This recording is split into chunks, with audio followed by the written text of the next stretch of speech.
What's going on, everybody? Welcome to the podcast. In this episode, we talked to Daniel Komforti. We talked through his journey and his story about how he actually went from employee at the hospital into starting up his own business and how it continued to evolve from there. So there's so many nuggets here, so many key insights on how do you network, how do you build a relationship, how do you build clients that keep on coming back and love you for the transformation you provide in their life. Get ready to be leveled up as we talk to Daniel from New Horizons. Open book. So for people who may not know you, why don't you introduce yourself and introduce your business a little bit? Yeah, so I own New Horizons Physical Therapy. I've been in business since 2022. So it'll be 3 years this month. At the end of the month, it'll be 3 years. Wasn't full-time in business the whole time. At the beginning, it was just like a side hustle. I was still working a 9 to 5 for a hospital and kind of just seeing patients on my off hours, driving to their house and office spaces and just treating them mobily. Just kind of like gearing up on my table and like all my whatever equipment I can kind of lug in there. Yeah. And I got busy enough where I was able to kind of like go part-time with my hospital gig, and then eventually just got busy enough where it made sense to go full-time in the practice. Okay. Obviously, like still being solo right now, like I have this aspiration to like scale beyond myself. Like I want to have, multiple locations, teams at both locations. And I kind of want to like be a good leader for the people I hire and create opportunities for them. But right now I'm just like laying down the foundation and a lot of struggles in laying down that foundation. Yeah, dude, that's awesome. So 3 years in business, right? I guess we're coming up, or you're already past 3 years. About to come up on it, yeah. About to come up on 3 years. That's a pretty tipping point for a lot of businesses, I hear. What would you say that so you started part-time? Yeah. So I started in May 2022. I probably didn't see my first patient until like November. Wow. So I was just like networking like crazy. Yeah. I was still working a 40-hour-a-week job, but I was, just trying to meet with anyone and everyone. Just to get my name out there and just practice this skill, talking to people. Yeah, just talking to people. Yeah. No, that's huge. But believe it or not, like I also started my business starting the network. It started really like around June-May time frame. I didn't get my first sort of client until like August, September. So what was like a delay, right? Yeah, it's like at least 3 months, 6 months was like a delay to just start getting actual clients coming in. And it sounds like it's a similar thing for you. Yeah, I mean, you got to plant the seeds, and nurture whatever relationships you have. My first client was actually from a Facebook group. Wow. Just someone posted that they were having elbow pain, this like pickleball group, and we hopped on a phone call. Like I had no discovery call skills at that point, and he agreed to let me come to his house. You could be the pickleball doctor. There is a pickleball doc, actually. Yeah. Dude, what a brand. Yeah. That's hilarious. Definitely an awesome niche to get into. I've played a couple of times. I'm not like a pickleball expert. I would say like my niche is more like people that lift weights, go to group fitness classes, 'cause that's the kind of stuff I do. So I just kind of connect with those people better. Okay. Yeah. Nice. That's cool. So when you were at the hospital, you were doing physical therapy as well? Yeah. So I was with Orlando Health. I was at like an outpatient orthopedic, like a lot of just like post-operative. So like knee replacements, hip replacements, rotator cuff repairs. Okay. So after surgery, kind of 80% of it was surgical. Yeah. Wow. Yeah. That's a pretty important job. Yeah, for sure. I mean, people like that definitely need physical therapy. Yeah. Now my caseload is completely different. Like now, like I would say maybe like 10% of my caseload is surgical. Wow. Yeah. Okay. So like what is the 90% typically? Just active adults who've like been through the system and kind of been spit up and chewed out you know what I mean? From just living, or no, just like trying to get their thing resolved, and like they've just tried so many different things, whether it be going to the ortho doc or doing physical therapy elsewhere and just not getting the results. Because a lot of times like that population of active adults, like because they have higher level goals, like traditional physical therapy doesn't necessarily help them meet those goals. Wow. Okay. So when I think of physical therapy, I think of like it's like an alternative medicine, alternative sort of like I would say conservative. It's more conservative, yeah. More conservative. Okay. Yeah. So like, how does it compare to like chiropractic or even acupuncture? Because they were like, oh, pain, and so even some chiropractors, they're like, they help you move better. Yeah, for sure. So how does that sort of physical therapy fit into that? Yeah, so I would say like, obviously we all have the same avatar where like we're all trying to help people who are in pain with like orthopedic issues specifically. Okay. So with physical therapy, obviously there's a huge movement component to it. Now there are a lot of chiropractors that incorporate like rehab as well, but just talking about like the run of the mill chiropractors who's just like cracky backy kind of thing. It's just like a hands-on component. So they're not necessarily giving the tools, the education to the patient to self-manage. Okay. Because I tell people like coming to see me once a week is like, that's not going to do the job. Like you need to go out there and implement the stuff I'm telling you to do from like, obviously an exercise perspective, but also like a lifestyle perspective. Wow. Okay. So there's this term in like, it reminded me of this thing in software, like tech. It's like the idea of build and release. You're building something like big, or you're doing something, and then you release it to the customer, and they just sort of go off with it. It sounds like physical therapy is like repair and release. You're like repairing their current situation, like however big or small that situation could be, and then you're setting them up to self-manage. Yeah, but it's also afterwards. Like even from day one, giving them the tools to repair. Oh, so it's like I don't want people to rely on my hands and to like feel better, because like there's a bunch of people out there that can put band-aids on something, you know. Okay. They're like the quick fixes. I don't necessarily think a quick fix actually exists. I think temporary change exists. Okay. But as far as like to get results that stick long term, to get out of pain and stay out of pain, like the person has to have an understanding of what's going on and understanding the why behind what they're implementing, like why it's important that like they're changing these habits, why it's important that they're doing these drills. Okay. Yeah. So it's like a lifestyle shift. It's gigantic lifestyle shift. Yeah. That's awesome. And so like how long does a typical patient like or client last? I would say on average, like, I mean, so I see people for like, let's say 10 to 12 weeks. It doesn't take them that long to get out of pain. Yeah. It's just to make sure that they stay out of pain. Yeah. Because like most people are feeling pretty darn good in the first like 4 to 5 weeks. Like they're going like, 10, 14 day stretch without any symptoms. But that doesn't necessarily mean something's not still cooking on the inside, especially for someone who's had like recurrent low back pain or recurrent neck pain for a decade, where it's like, and they just feel like they have a bad neck or a bad back. So it's like getting them that 10 to 14 days of relief. That's great, but we got to make sure this doesn't come back again. Dude, that's crazy. It reminds me, like I was literally that guy at one point. Like I tweaked my neck working out. I was doing shrugs in the gym when I was a freshman in college. And I was like, of course, being a freshman in college, you're in this gym filled with jack guys. You're like, what do? I grabbed the freaking 100 pounds. I grabbed super heavy weights, started shrugging. I was like, holy shit. And then I tweaked my neck and I was like, oh snap, that sucks. And then it literally stayed with me for like 10 years. Wow. Like we're talking from like 19 to 29, like just stayed with me. I thought it was normal. I thought like, well, this is just what it is. I didn't know what to do. Yeah, people learn to live with it. People either they ignore it completely or they just push through it. Yeah, I mean, that's what I thought. I thought normal was pain. No. I did not even know. I was like, I wake up, I could like barely move my neck. But like after 10 years, it's just this horrible pain. And I just didn't know. And then I went to I was super uneducated. And my wife took me to a chiropractor, like just the joint chiropractic. There was a specific chiropractor that, was good, that she liked, and she took me there, and then he actually helped me actually move. But then that's when it started to introduce me to like, wait, hold on. Like if she didn't take me there, I literally would still today be in this pain because I don't even know. And then it sounds like even physical therapy, like, it sounds like it's the same sort of like entry point. People have to know that they don't have to live with pain. Oh yeah, for sure. Like all this stuff. You're saying like, having pain is normal. Like it's not normal. It's common.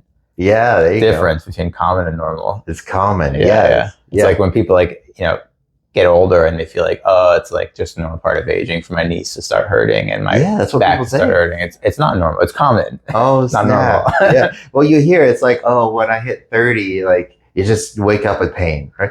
I mean, that's what. Funny enough, I woke up on my 30th birthday. Yeah.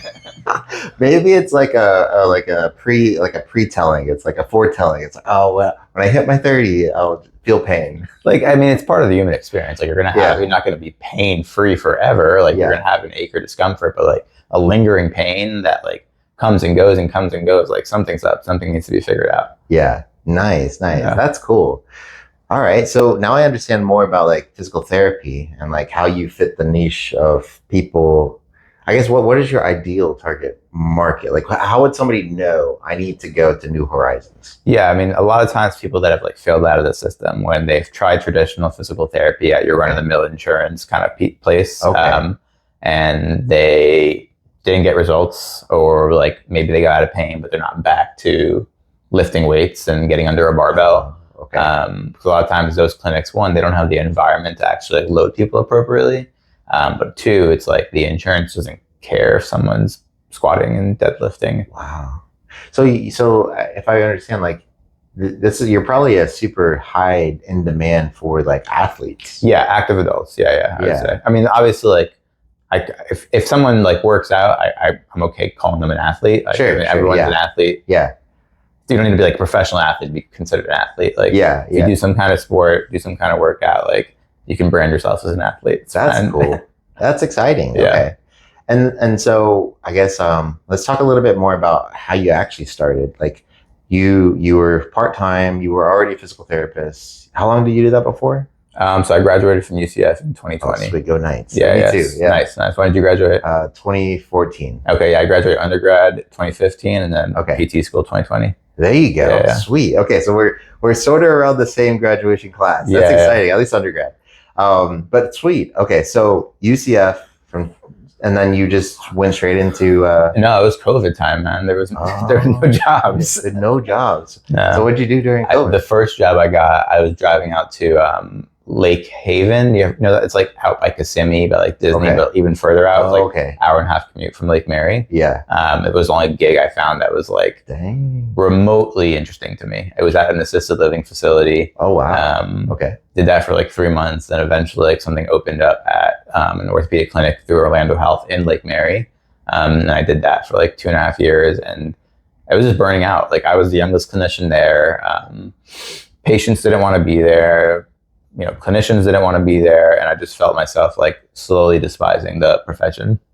Wow. Okay. And that was physical therapy? Yeah, that was PT. Wow. Okay. They were the insurance people. That's insurance. Like the model with most insurance places is like you're seeing 2 to 3 patients at the same time. Wow. You're not consistently seeing the same person every time. So it's like, you know, from a patient's perspective, it's like the PT may do the evaluation, but the next visit, it may be a completely different PT. Oh man.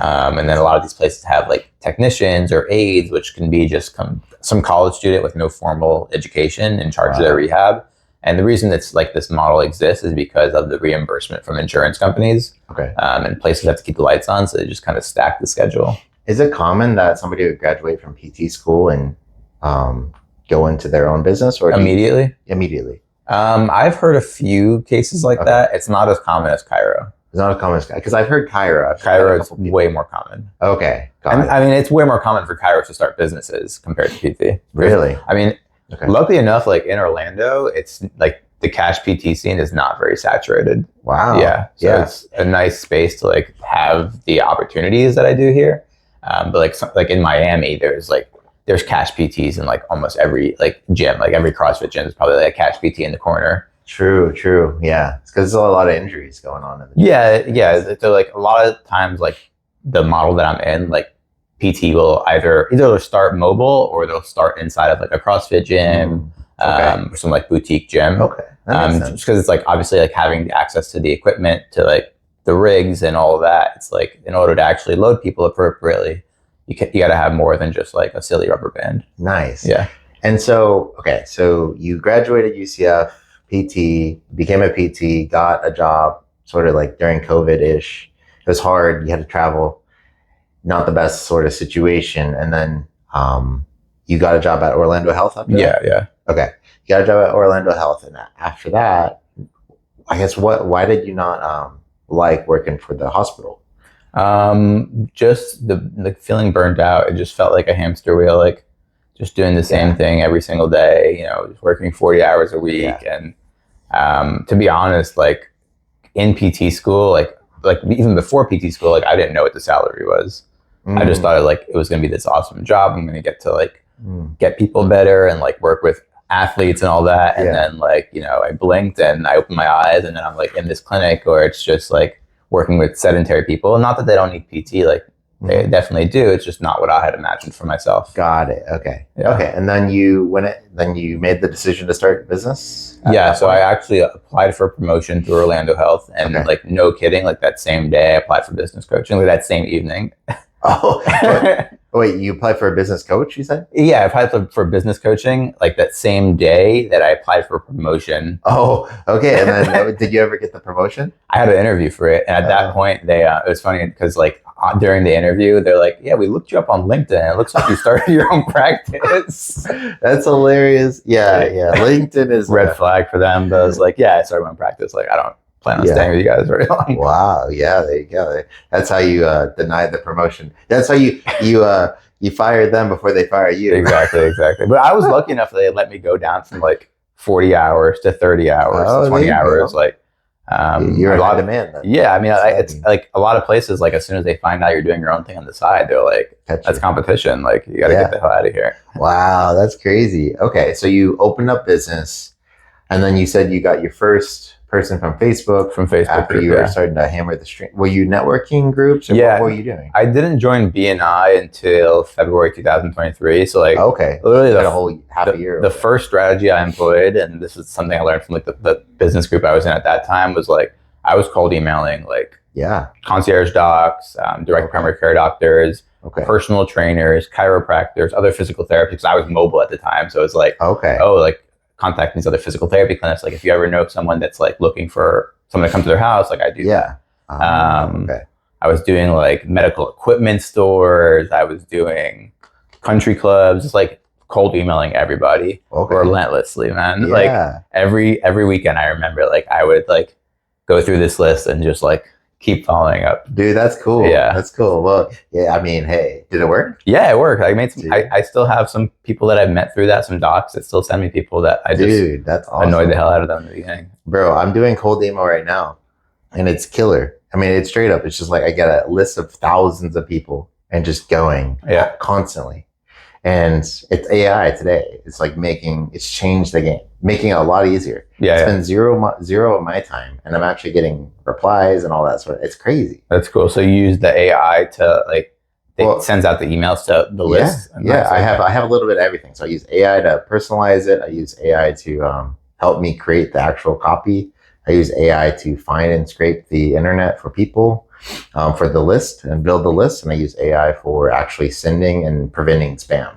Gotcha. So I have a bunch of emails, so I don't like get caught in spam. For sure. I think I have like 24 email inboxes right now.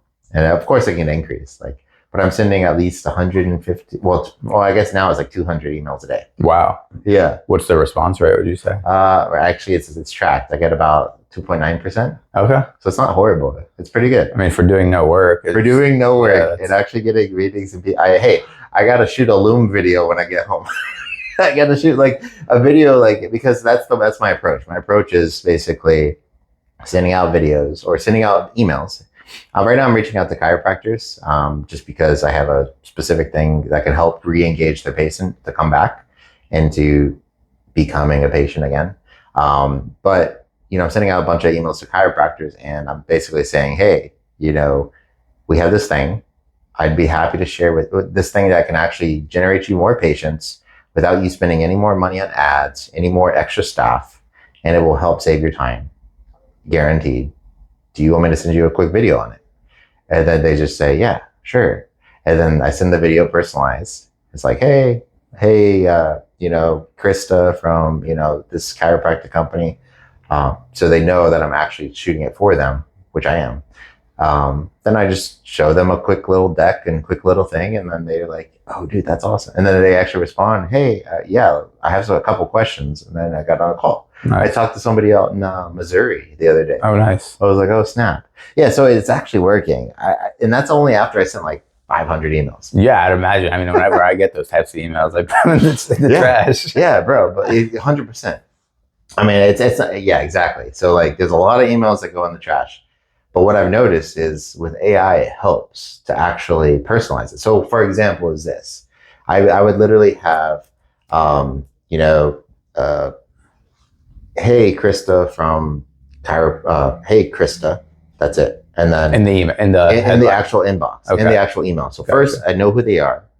And then I'd be like, I saw you offer chiropractic in that Mount Vernon, the city, right? In the city. And then I could even go further and I said, I saw your recent LinkedIn post and it said this, that, the other. I thought it was awesome. I just had a quick question for you. Are you using AI for chiropractic for your company? And then they just say, and then I say, if not, I'd be happy to show you how we are helping our clients book 10 or more past patients every 30 days. Can I send you a quick video? Right. And what that does, it just like personalizes the hell out of it. Yeah. And that's what AI is helping me do today. For sure. And that saves you a lot of time. It saves me a lot of time. I do it at scale for every person. I'm like, just like, dude, it's crazy. So like, AI is like since that's only like 4 or 5 years now, 4 years. Maybe. Yeah. And bro, like it's changing the game for marketing like none other. For sure. I mean, like I use it for all of my meetings, bro. Like I've actually integrated an AI video recorder. I think maybe Fathom was. Yeah, I know. Yeah, Fathom, it was on our call, I think. And when I'm on calls with clients and I'm reviewing the website builds and I'm reviewing all this sort of thing with them, I'm able to like get that, and then the Fathom AI will just like transcribe it, set the action items, set everything. Yeah. And then I just send that video to my team, add it to their ticketing system, so they just do it.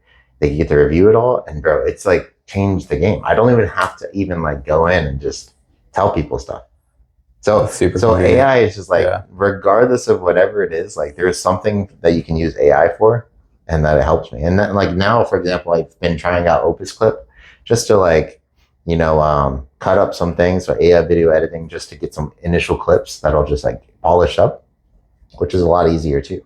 Yeah, I've used Opus before. Yeah. I mean, there's so much like others. Like, even CapCut. Like CapCut, I like their captioning. I like all that sort of thing. You know where it's not at yet? Where's that? So like, I was trying to build it out yesterday on ChatGPT to like do like sales script role play. There are people who are trying. I'm sure. I bet it's not widespread yet. Correct. I tried building it out and like it just wasn't. It was frustrating. Yeah, that's like one of the biggest bottlenecks for me right now is just like being able to practice, when I'm pitching to someone in person, being able to improve my skills. Cause like, it's something that I need to be practicing like every day, multiple times a day, but I only get up to bat maybe like 2 to 3 times a week during evaluation. I see. So it's like, honestly, I feel like, and this is the thought that I've had like the past week and a half, that like everything else is a distraction for me right now. Like, this is the biggest bottleneck for me because like I have so many like leads coming through and evaluations, but my conversion rate to get them to become like long-term patients, that's what I'm lacking. Dude, that's crazy cool.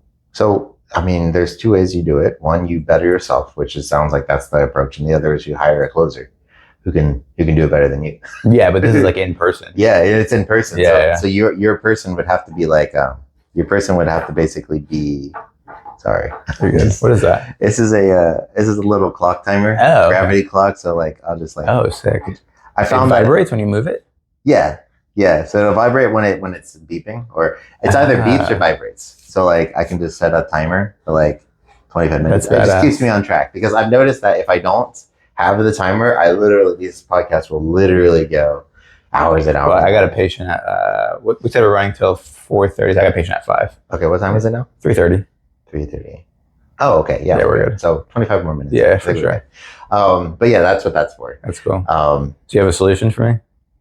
I mean, hey, like if you're, I mean, so, well, I guess one, like you can better yourself, which is through the AI sort of thing. I mean, hey, you can actually build this out. Like all you have to do is train the AI, build your own little GPT, give it a voice, give it a, certain objections from top people, just basically get information, train this thing, give it a voice. Now you can talk to it. I mean, there's a lot of voices out there that are super legit. Oh, yeah. I mean, of course, there's 11 Labs, but there's even like some like Vappy. I heard of that. I started messing around with that, dude. If you go to their website, vappy.com or something, vappy.ai, bro, you can literally just talk to the website. It's a chatbot? Yeah. Okay. It's a voice creator. Okay. So it's a voice thing. So like it creates voice for the AI. Okay. So I think ChatGPT is still the brain, but this is just the voice. Gotcha. And it's like naturalized. So it's like, it understands like slang. It understands like just like certain pauses that are normalized. Yeah. When conversation, rather than just like I am an AI, right? That's what it sounded like yesterday when I was using it. Yeah. Oh, bro, ChatGPT is not the best. Oh, for sure. I mean, there's Sora, which is like they're hey, it just keeps on getting better, right? That's the craziest thing. And so like, I find that so if you're looking to get better, I mean, bro, there's probably solutions out there. Oh yeah, for sure. It's like no matter how much I practice with myself and like saying it out loud, it's like it's so much different when you're actually like up to bat and like you have a actual living person in front of you and you're having a conversation. It's like it's just very different. And I want to get better at it. It's frustrating as hell, but I want to get better at it. Well, I mean, I get all it takes is for you to just break it down. Break it down into pieces. Like, for example, I mean, I've gotten better at closing deals, especially website deals, man. I'm closing website deals on the phone. I'm closing website deals, never talking to people. Like, and yesterday it was crazy. I actually had my first ever lead come in from YouTube. Like, straight up, just from my YouTube video. I forgot I even created this video. Created it 3 months ago, forgot everything about it. It was a financial advisor over in Annapolis. First video, lead that I actually came in. I actually met with them yesterday on a call. And yeah, I mean, like that was the easiest kind of sale that I mean, it's not closed yet, but that was the easiest conversation I've ever had because they already knew about me. Right. And so for you, the reason why I'm saying that is if you're able to put out some like content or something that educational wise before they get to the close, like your rate to actually close will probably significantly increase. For sure. And so you probably already do this with like a trial or some sort of like, in person. Yeah. I mean, I have like a discovery call. Obviously that's completely free. And then they come in for the evaluation, which is typically discounted. Yeah. If they meet me through an event or if it's like a warm referral, like I usually discount the evaluation. So it's a lower barrier to entry. Okay. Let me ask you, and you're probably already doing this. Does the evaluation have it where you have a, what's it called? Let's say the assessment or the evaluation is like $200, right? Or whatever it could be. Do you just apply that to the cost of the actual treatment? What do you mean the actual treatment? So like, let's say the treatment is $2,000 and the evaluation is $200. And if I'm like, okay, I came in for the discovery, sounds great. I came in for the assessment, it's $200. Okay, great. You're saying it's like baked into the price? Or it's like, hey, you could pay the $200 today for the assessment, or you could just roll it into the thing, and then now your assessment will just credit the amount towards. Gotcha. Yeah, I've tried that before. I'm not doing that currently. Okay. But I have tried it before. Has that closed better for you, or? I feel like that's a pretty enticing offer, especially in person. Yeah, I mean, I guess it can entice people to do it more. I understand the psychology behind it. So I'm not opposed to like trying that again in the future. My thought is like you could just increase your price. Yeah, that's true. Just like, hey, let's say the assessment's $200, and you're like, okay, well, I don't. I mean, let's say the actual plan is typically $2,000, and you're good with the profits, bro. $2,200. Right. They don't know the difference. Yeah, they don't know the difference. And truly and honestly, like that's actually one of the things that I've noticed that a lot of people will, and myself included, I had to get over the idea of like charging so little. Like truly, I was like I'm about to run like a new offer, and I'm gonna run some ads behind it. I'm gonna do a whole like masterclass to a whole like tiny challenge, basically transforming somebody's online presence, their website, their lead generation funnels, their AI integrations, as well as like CRM and follow-ups and nurturing, all of that whole sort of thing, all in one, basically handling the whole package. But I'm gonna do it over 5 days, and I'm teaching people like one-on-one. It's called a tiny challenge. It's a whole nother thing. Tiny challenge, a one-on-one, 5 days, and personalized experience to really transform their everything. They're giving them the whole strategy over the challenge. And if they want us to build it, we can build the whole thing for them, right? But they would walk away with everything they need, all the tools, strategies, every sort of scripts, all of it, to basically do it all themselves. So it's like a doctor model. It's like, we're going to do an assessment, for, I think that I was charging like $2,000. So we're going to do an assessment for like $2,000, and then And then we would like if you want us to build it afterwards, right, you can build it yourself or you can have us build it. My whole team build it, everything, a brand new website, brand new everything for like 10K. I was like, dang. But like I went from charging like 200 for that challenge to 2,000. Nice. And the thought process was this: it was like, how much easier is it for me to sell 10 people versus selling one person to get the same amount of money? Right. And I was like, it's 90% easier to sell one person. Literally. Yeah, less conversations, less follow-up. Exactly. Yeah. Less conversations, less follow-up, more interest. But the important part of that is like, not everyone's just going to buy. Like people aren't just going to go in and just, hey, I'm dropping money. Yeah. People don't do that. Like nobody does that. Not for something that high ticket. Not for high ticket like that. Typically a discovery call was the way, right? Before. And today, in the marketplace today, trust is as low as it's ever been online, especially. So what does that mean? That means you can still beat that by building more trust than it's needed. And the way you do that is by giving away so much free value that it's crazy for them to think that you can't or won't help them because you've already helped them. Right. Right. And so the way I'm doing that is like a masterclass, right? And then this is a whole model that you could absolutely do as well. So you can like change your entire business. Like, I don't know if you have an online component to your business. Actually, do you have an online component? Okay. Yeah. Can there be an online component? Yeah, for sure. Oh, there can be an online. Hey, this is the complete model. Like, I'm just going to break it down. This is the model you can make $1 million. Like, I guarantee. You just do a webinar, free masterclass, free whatever it's called, free make my knees better again. Literally. It could be, the 5 things you can do to make your knees not ache in the morning. That could literally be the thing. Or it could be whatever. And then you'd run ads to that, or you'd run, a bunch of content and just send everybody to this thing. From there, let's say you get 100 people show up. Let's say you only get 10. Get 100, 10, doesn't matter. It could scale from there. So let's say 100. 100 people, you spend $1,000 in ads to get 100 people. It's like $10 a person to get somebody on here. And it's free. It doesn't cost them a thing. And then you want to basically make damn sure that they actually show up. So that's your follow-ups on point, everything's on point, to get them to show up to this thing.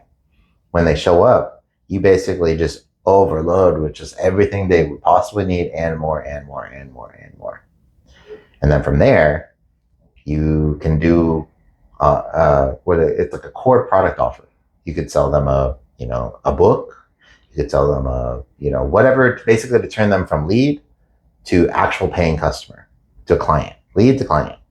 So, and for me, I'm going to sell them like a tiny challenge, like 1-on-1, 5 days. We will transform the hell out of your business. Everything about it. Like literally what I'm doing right now. Like we will transform your business. We'll find a strategy that actually works for your business and do it for you and work one step at a time. We're out at the whole website. We're going to walk through it all together, personalized. And so that's the way I'm executing on it. Some people do like a normal challenge. Some people will do like, assessment, right? Like just come in for an assessment and do whatever it is, whatever core product offer it is, maybe a course, so many ways to do it. But then you take them from a core product offer. And then let's say out of the 100, you have a $200 product offer and you sell 10 of them. So 10% conversion rate. Remember, you blew these people up with value. They're like, yeah, I know I have the pain. I know he can help me. I know, like, and trust him. Like, it's the BNI model. I know, like, and trust you. And so you go from here. So 10 times 200. Okay, well, now that's $2,000. You spent 1,000, you made 2,000. But the coolest thing is the people here, then you offer your premium value product offering, your premium offer. Your premium offer could be 20,000, it could be 10,000, it could be 5,000. Let's say 10% of these people, so 10% of these, so one person buys your $10,000 product. Okay, that's 10,000 plus 2,000. So you just made $12,000 for spending $1,000 on ads. So if I basically said, hey, if you spend $1,000 and you can make $12,000, would you do it? Absolutely. Yeah, absolutely, right? Yeah.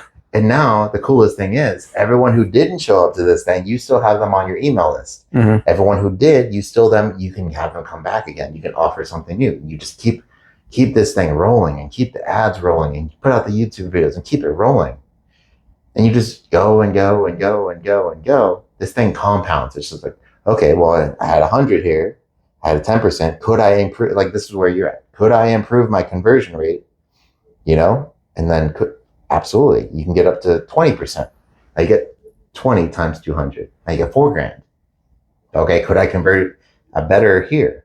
Even if you don't, 20, that means 2. If you had a 10% on your premium, conversion rate on your premium offer, that means 2. So then now you get $24,000 plus 20,000, $24,000 the next month. It's like, oh snap, this thing just rolls and rolls. That's literally the flywheel. It's like a whole like system that you can create that's very much profitable because it leverages your time and your money, and all you have to do is just put out content. You gotta have the offer too, and the offer, and whatever offer that. But if you know how to transform people's business or people's lives or people's whatever, because you've been doing it already, people pay for that. Like they wouldn't pay for your service in person if they didn't believe that you could change their current pain. People pay to get out of pain, as literally right? People will pay to get out of pain. Reasonably so. I mean, reasonably pain so. Sucks. Pain sucks. Yeah, reasonably so. But now, if you can scale that, and that's where people go from like just entrepreneur, local business owner to just like mogul, and you know how they do it is content. Like the only people you see who are actually doing that are people on social, are on YouTube, are online, and that's exactly like the model that I'm going to help a lot of business. I mean, I'm helping a caterer out in South Carolina. I closed a deal out in South Carolina, and I'm helping her. Literally, she's a venue owner, $1 million business, right? Multi-million dollars every year. And she basically is like, dude, I'm like 55, or I'm getting older. I don't want to do this forever. I don't know what to do. I was like, well, people probably want your recipes, right? People probably want your stuff. I'm like, yes, I have hundreds of people wanting this. I'm like, dude, well, there you go. Let's sell a book for $50. Okay. So I'm helping her I built out a funnel for her, a book funnel where now she can build a wait list for people. And now she's literally going to go on the news, some like pilot for a show in New York. So she's literally traveling to New York, going on this show, but she's going to sell the book. $50 for the book. If she gets 100 people on that book, like that's $5,000. Yeah, $5,000 right there. She's going to upsell to a masterclass, and then she's going to upsell to a mentorship. $50 to $500 to $5,000, maybe $50,000 for caterers or people who wanting to enter into the catering space. Imagine if you could just like snapshot your blueprint of your business and everything you have and just like put it available for people to buy. And that's what she said. Yeah. Right. And so like, that's another way to do it too. Right. So whether it's for your customers, whether it's for other business owners and you just have a secret sauce. Right? How do you stand out in a market where there's like so many people already doing that? Bro, there's no competition. There's zero competition. There's literally. Why? Because there's enough people out there? No, there's zero competition. Well, yeah, absolutely. But hey, let me ask you, is there anybody like you? No, I'm one of one. You're one of one. And let me ask you, why did you hire your business coach? Because I understand the value in investing in yourself. Yeah, but there's hundreds of business coaches. Why did you hire that one? I've been through quite a number of business coaches. Okay, maybe that's the wrong industry. But like every time you hired a business coach, you probably was like, yeah, this is the guy. Yeah. You're literally, this is the guy. Yeah. Right? But then they didn't turn out to be the guy. Right? They were the guy for some things. Yeah, guy for a certain thing, right? Yeah. But that's the thing, is like they have hundreds and thousands of other people doing the exact same thing they are doing. Maybe the people who've actually learned the same place that they learned. But let me ask you, everyone has a unique experience. Right. So, for example, you went to the hospital. Did other PT people ever have hospital experience? Maybe, maybe not. Mm-hmm. Did everyone have Florida gym experience with hospital plus, seniors facilitators? Gotcha. This is why, like, when you gather experience and you become like an actual expert in the field, you have a unique competitive advantage that nobody can actually copy. Mm-hmm. Because if you're actually like a nobody and you actually just don't know what you're doing and you just like you're just copying somebody else. Like that's what a lot of young It's self-doubt. It's like, obviously, it's like, I'm getting in my own way by having those thoughts. Yeah, 100%. Yeah, 100%. But like you've already succeeded. Like you're in a place that a lot of people who are currently, let's say, the same age, who are currently working in a PT 9 to 5, they probably want to be where you're at. So you've already sort of differentiated yourself. Same with me, right? There is nobody who has the same experience that I have. Can they do the same things? Sure. Everyone can learn something. Could I do anything they do? Absolutely. And that's what I'm saying is like you differentiate yourself by being yourself. Yeah. And that's why the content that I do, like even right now, like this whole podcast, right? I mean, there's nobody that can replicate the questions that I'm asking, the way that I'm asking it, the way that you're responding, the way this conversation is going. Nobody can replicate that. Like, and it's what that is called. It's being the content. You literally be the content. You do that everywhere. And then, what happens is this. That is why the guy on YouTube came to me. He literally said on the call, I was like, how'd you hear about me? And he said, oh, I saw your YouTube video. He literally said, I saw your YouTube video and I heard what you were saying. And I thought you knew your stuff. And I wanted to talk to you.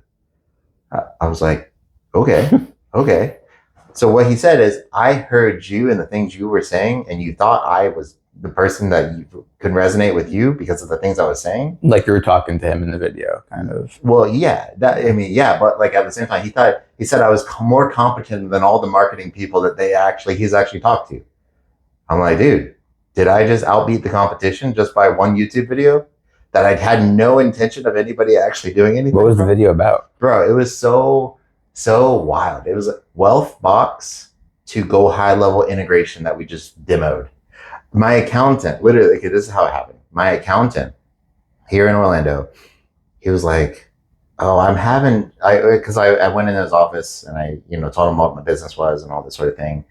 Because, and it was like, oh, you do like SMS messaging and like automated conversations and like nurturing and automatic stuff. Mm-hmm. So you can remind people about stuff. I'm like, yeah. I'm like, dude. And he was like, I need that. I was like, okay. Give me, tell me more. And then we had a call and then he was like, okay, well, we're using Wealthbox and we want to like send out automated reminders for people to sign. What is Wealthbox? It's a financial advisor or accounting CRM.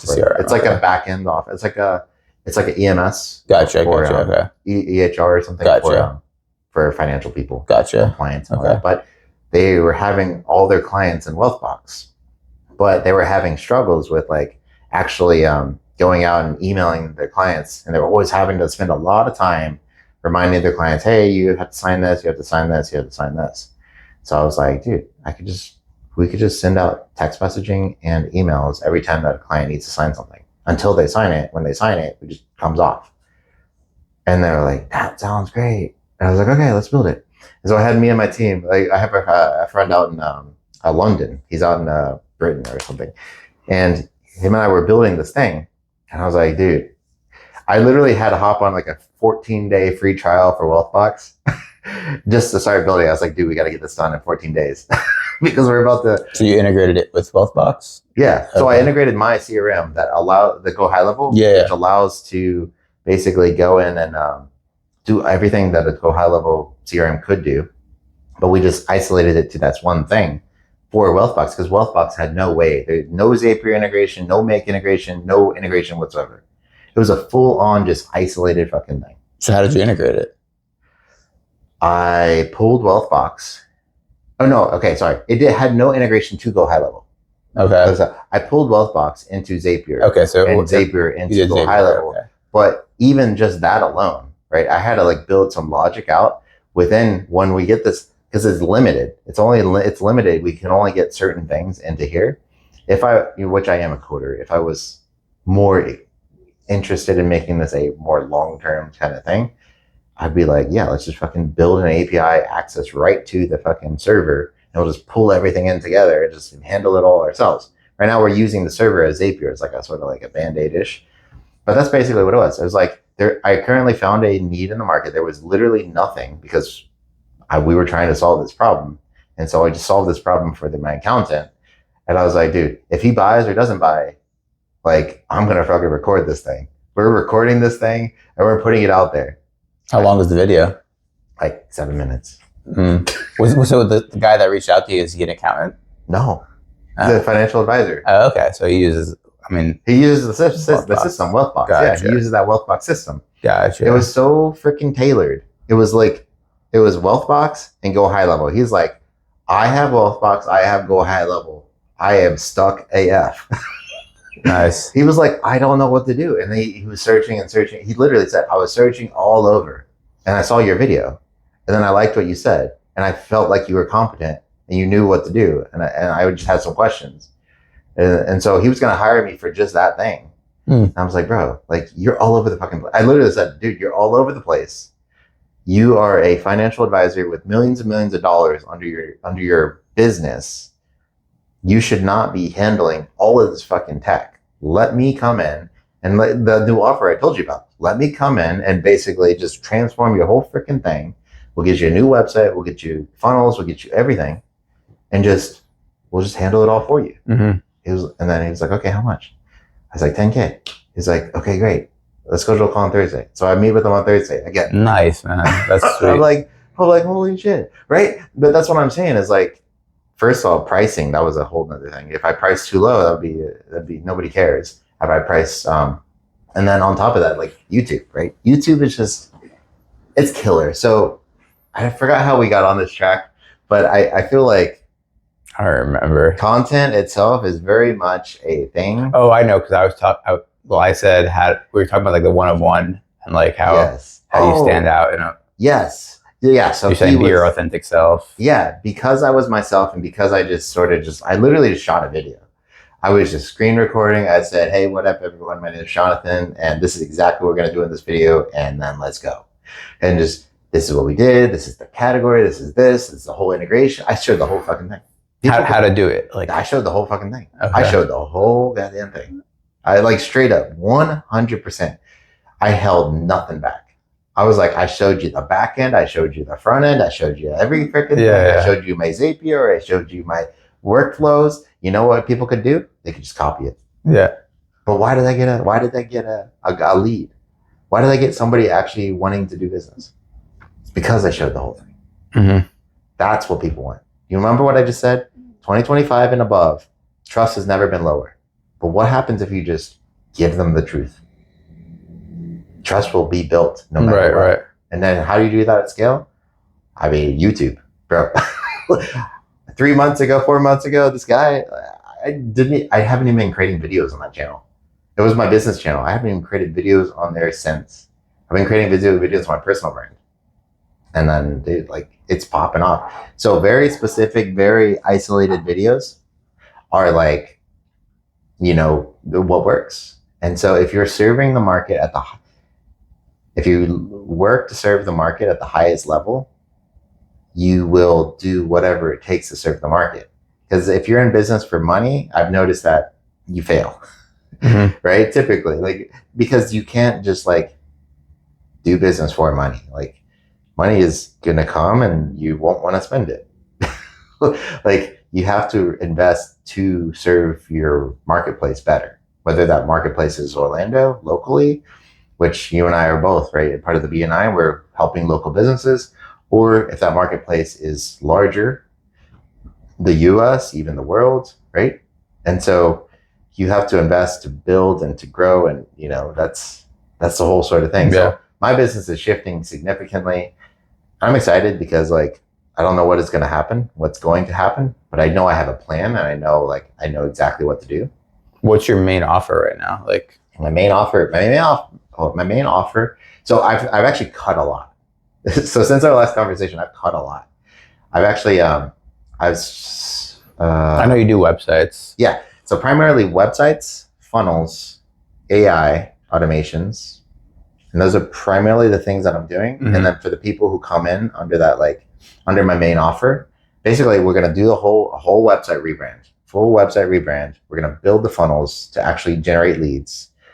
And we're going to also integrate AI. So AI chatbots, AI calendar, automations, nurturing sequences, all of that. I'll provide coaching on all of that. And then what I think I thought about offering is because I've had the success on YouTube, and dude, I have 70 followers, 70 followers. I could potentially get a 10K deal off of 70 followers.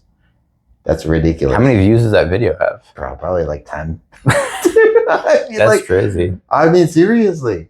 What am I doing? Like, you 70 followers on your personal or business? On my personal. I don't even know how my business. I'm probably even less. I have like 2 videos on that. Dude. That's nuts. There really wasn't a solution for this, and this guy found this video. That's what I'm saying. If the marketplace is like looking, here's the thing: the best kind of client is somebody who's actually wanting your service, who wants your help. If you can introduce yourself and show somebody to know, like, and trust you online and do it at scale and let the platform do the leverage for you. Where this thing is now that I have like an understanding that there potentially could be a huge market in there, I can do another video. And I can talk about this and another thing again. Maybe I'll actually get an account with the World Box.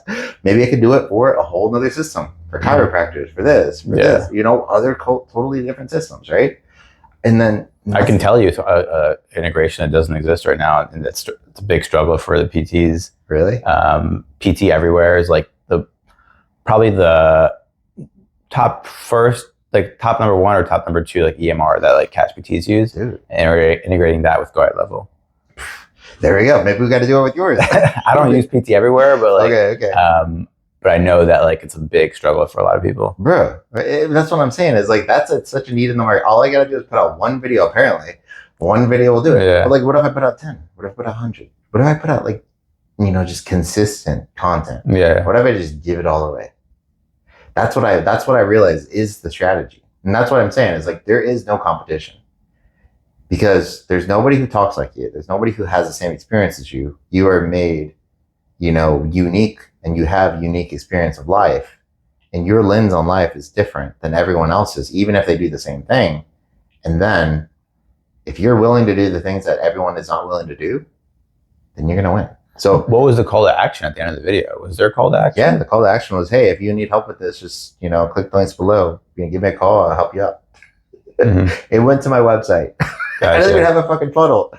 That's the craziest thing. I literally went to my website. It literally just like went to my, just nextlevelmarketingagency.com. He had to like find out. Okay, go to the contact page. He found my number. He called. I was like, dude, I'm not going to answer a random ass number. Oh, he just called you? He just called me. I just got a call, dude. I just got a call. I said, nah, text me. I didn't even answer the call. I said, text me. And then he said, yo, I saw your YouTube video. I had some questions. Like, could we schedule a call? I'm like, yeah, there you go. Sure. Email me. I was like, email me. I was like, I don't even know if this is legit or not legit, but then he emailed me. And then I actually looked him up, and it's a whole fucking company. I was like, hold up, what the hell? And then we got on the calendar, and then I met with him yesterday. Wow. Yeah, it's crazy. It's crazy. And so my offer is this. I will transform a business website, lead generation strategy, integrate AI with all the newest cutting edge technologies to save and leverage the time for the business owner, as well as provide coaching for not only just marketing strategy, but also YouTube.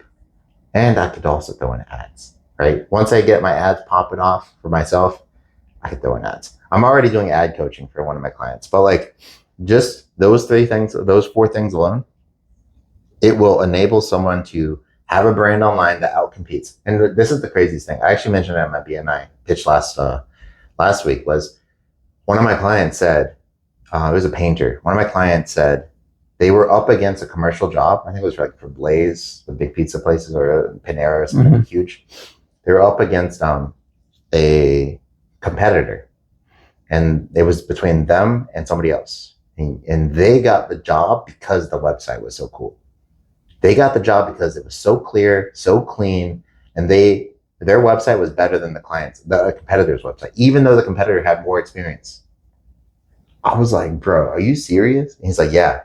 I'm like, dude, that is killer, crazy cool. And so we're that makes sense though. It's like, yeah, it's your digital footprint. Like, if it doesn't look good, if it doesn't look good, it doesn't matter if you're the best fucking painter in the world. Yeah.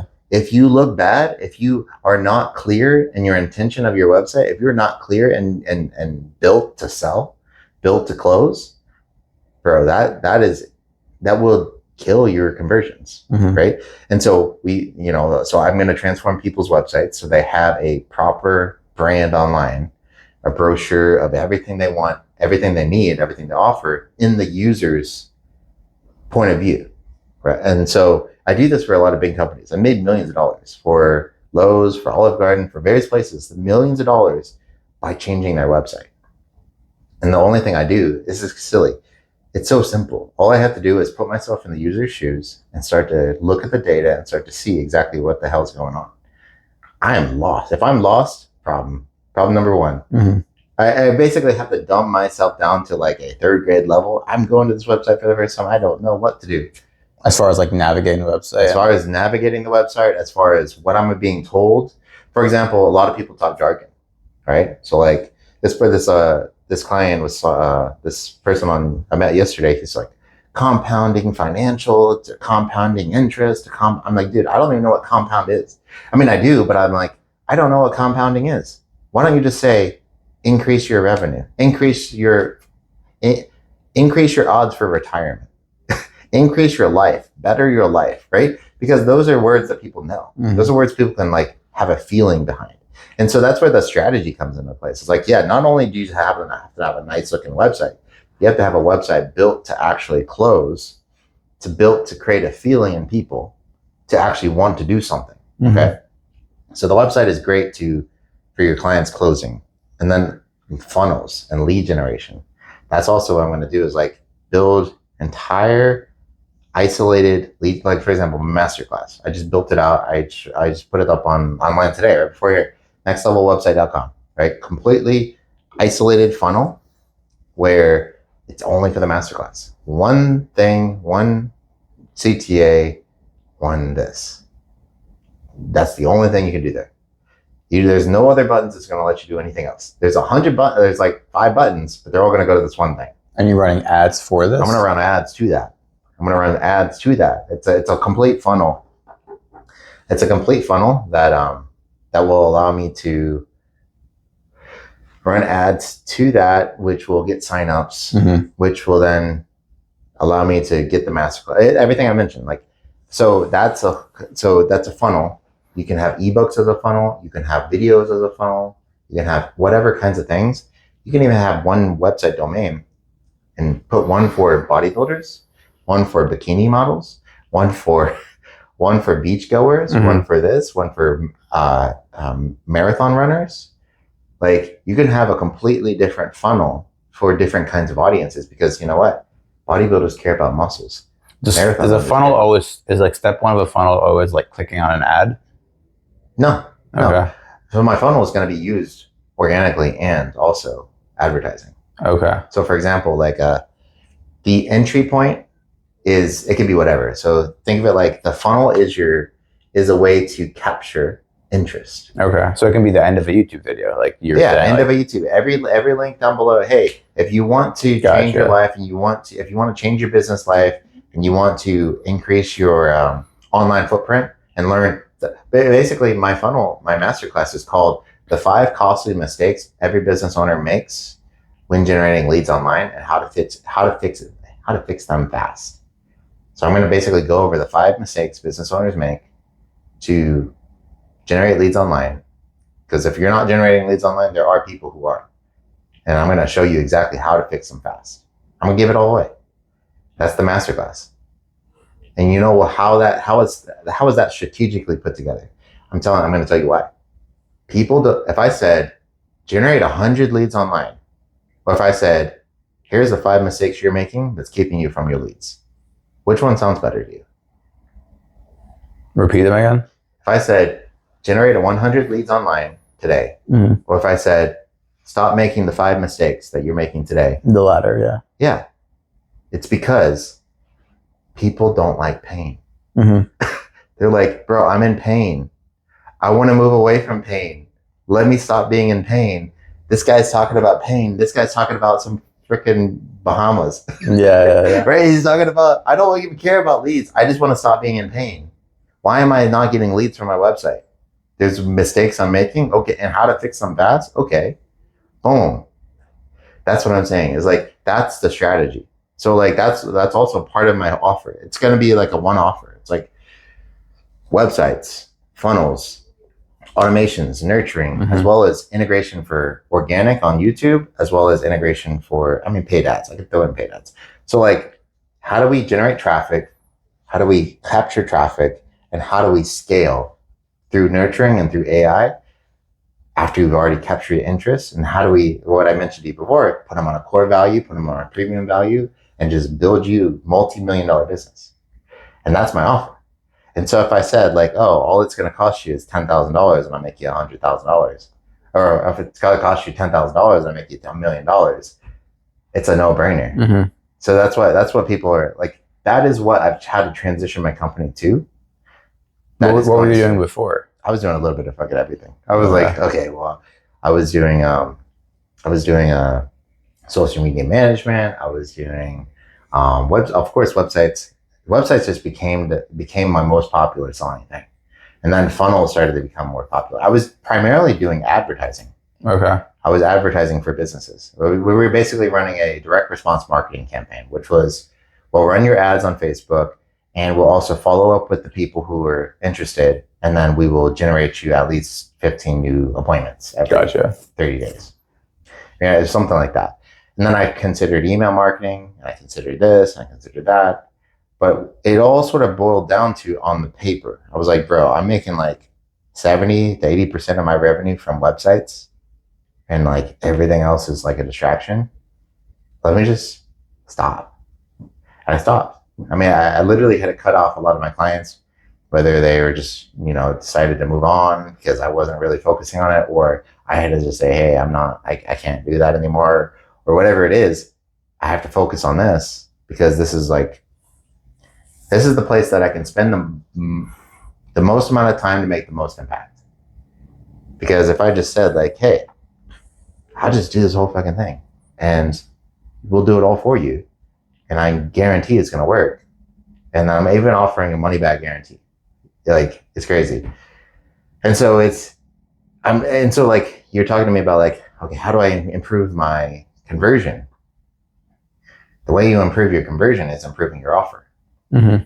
If you have a no-brainer, irresistible offer that everyone would be crazy to say no to, then it pre-handles all the objections. Yeah. Value has to be there for sure. Yeah, and the value has to be there. Absolutely, 100%. Yeah. And so all your job is to educate, and then you could do that on YouTube. You could, hey, I have 100 videos. If you're not ready to do it, no worries. Come back when you are. Mm-hmm. You literally, if you get in that mindset, trust me, like this is the sale. This is crazy. If you actually get in the mindset of just like pushing customers away, they will want to do business with you. I know.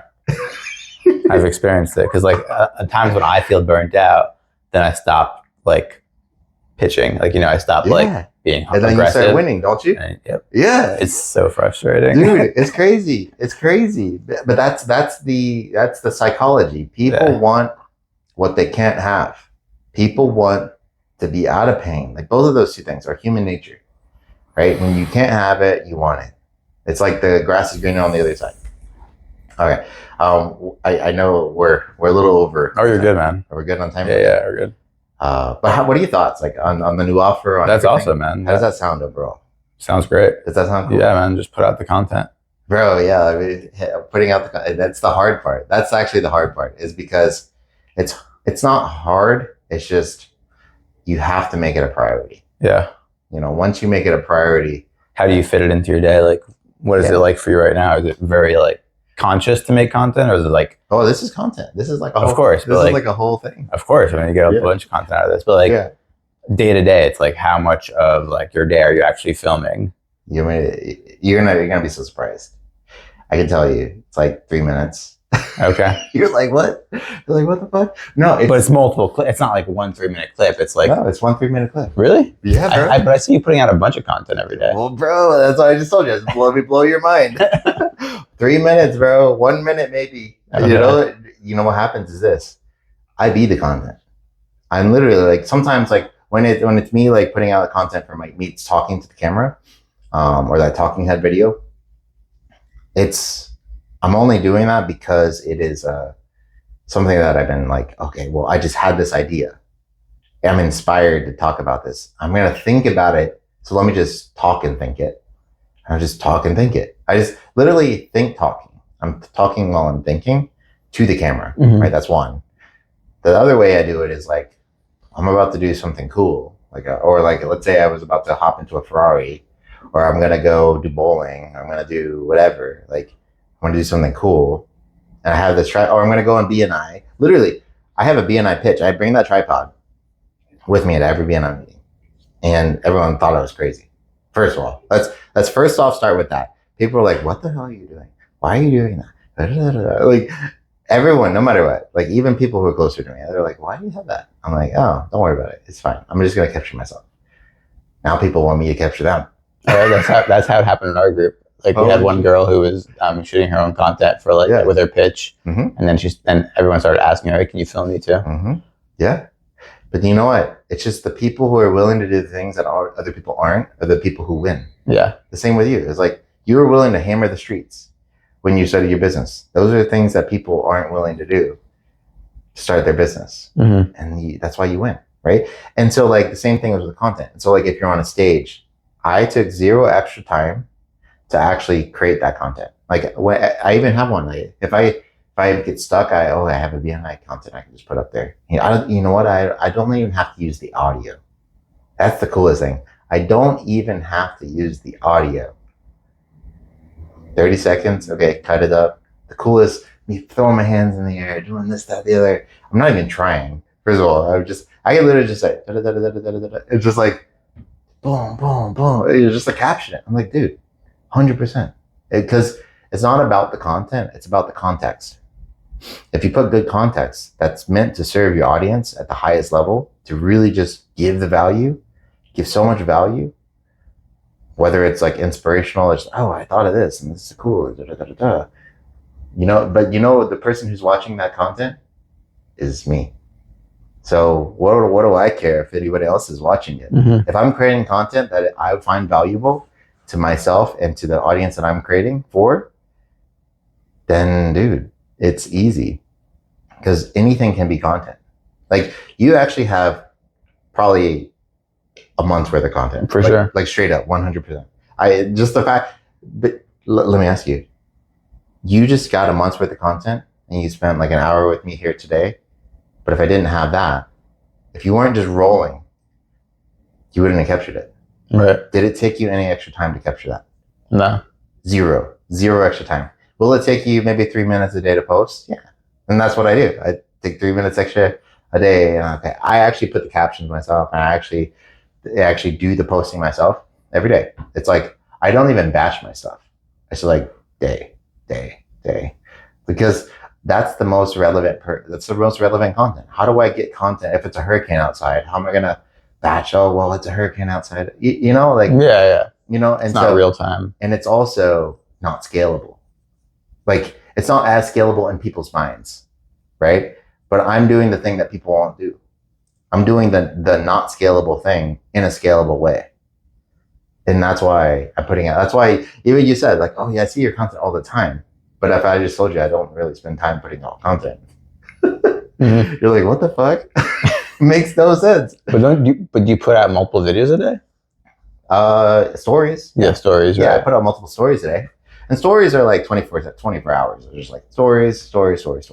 You can put out stories all the time. Like, and like right before you came here, I shot a YouTube video. It was like 8 minutes. 8-minute YouTube video about the 3 things you can do to your website to actually improve your website. And basically I used Amazon as an example.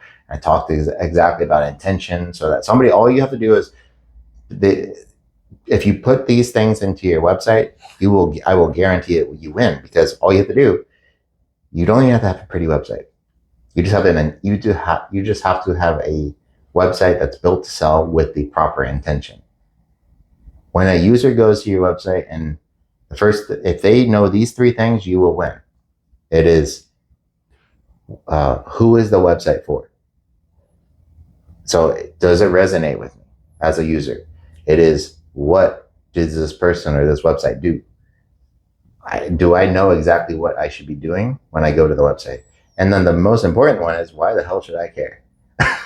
If you can answer those three things, who is this website for? What is this website doing? And why should I care? You answer those three things, you could have the shittiest looking site.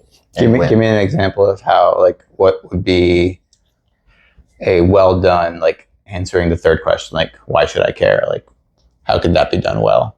Yeah. You should care because you're saving people time by giving them everything they would ever possibly need. Mm-hmm. Let me put Amazon as an example. Why do people go to Amazon? Amazon's not the prettiest looking website. I don't even like the Amazon's looking website. The website looks sort of horrible-ish. But hey, it's a multi-billion-dollar company, right? It's like they're doing something right. And they're doing what's right is because they're keeping it simple AF. They were basically saying, who is this website built for? It's not built for Amazon. They're not saying, okay, submit what you're looking for, and then we're going to look in our warehouse, and then we'll just find it, right? They're building it for the user. Okay, who is this built for? Amazon itself, Amazon.com is built for the user who wants to find stuff online. They want to buy stuff. They're not selling products. They're not promoting products. They're selling the fact that they are an e-commerce store looking for people who want to buy stuff online. Okay, what do they do?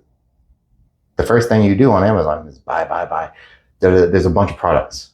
It's not like, okay, well, look through the categories and tell me this. I can't even tell you the last time I even paid attention to what was on the Amazon homepage. Yeah. It's like you immediately just go to search. Yeah. Yeah, exactly. You just go to search. Exactly. You just go to search. You don't even care. That's exactly right. But you go there to buy. Yeah. You know what to do on there. Right. You start searching for something to buy. And then you get a result. Yeah. And now the biggest question is, why do you go to Amazon, right? You go to Amazon and their website is built specifically with that question in mind. Why do you do it? One, they offer fastest shipping, same day shipping. So that's number one. Their offer is good. Their offer is like, we're going to get the thing that you want to your doorstep like today, tomorrow. If worst case, the next day, 2-day shipping. Like, that's why you would care.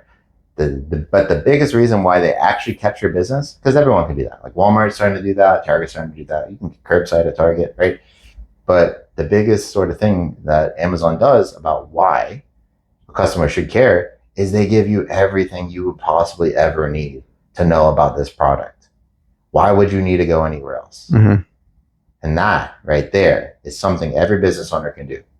They can serve their customers everything they could possibly ever want to know about what it is that they provide, what is it that their customers want to know, and then that's it. So, like, for example, reviews, probably the biggest thing. I did this particular product, I did this particular service, and this is what happened. It's not like, oh, Amazon's the best company. No, this product has thousands of reviews. Okay, what about this shampoo? This shampoo has thousands of reviews. What about this little toy train? Thousands of reviews. Okay. These are all like fake reviews. What else did they do? Okay, well, they also see that, okay, well, I'm looking for a toy for my little kid's friend's birthday party. Okay, well, I'm looking at this toy train.